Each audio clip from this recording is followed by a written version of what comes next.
Hello and welcome. Now in this video we are going to create an audio note and we're going to save it and archive it in Evernote. And in order to do that on the desktop app, what we're going to do first is we're going to click New Note.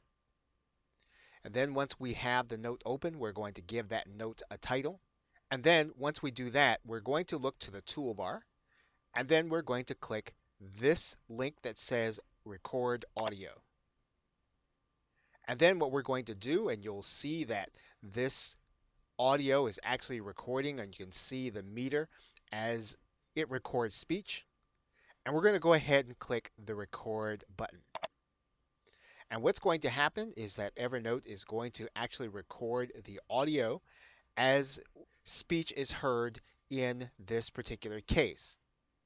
And then once the audio has been completed, all you'll need to do then is hit the Save button. You'll then have a WAV file inside of Evernote. Now, one thing that you're going to want to be aware of is that these audio notes as WAV files are going to be fairly large, and what will govern whether or not these audio notes sync properly to Evernote is that they do not exceed your limit. So in some cases the limit is 25 meg. In other cases, the limit is 200 meg. Again, it really depends on what level you've purchased. You can also do the same thing using your mobile device. And so what you'll need to do is to click this green button. And then you'll want to give your document a title. Then once you do that, you're going to click that plus button.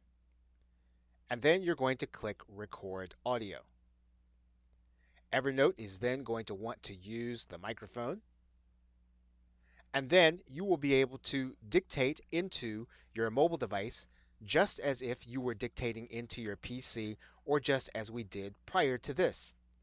Once you have completed your audio note, you will then click Done.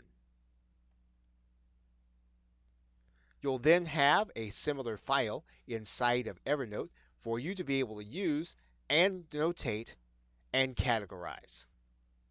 Okay, so with that, thanks, and I will see you in another video.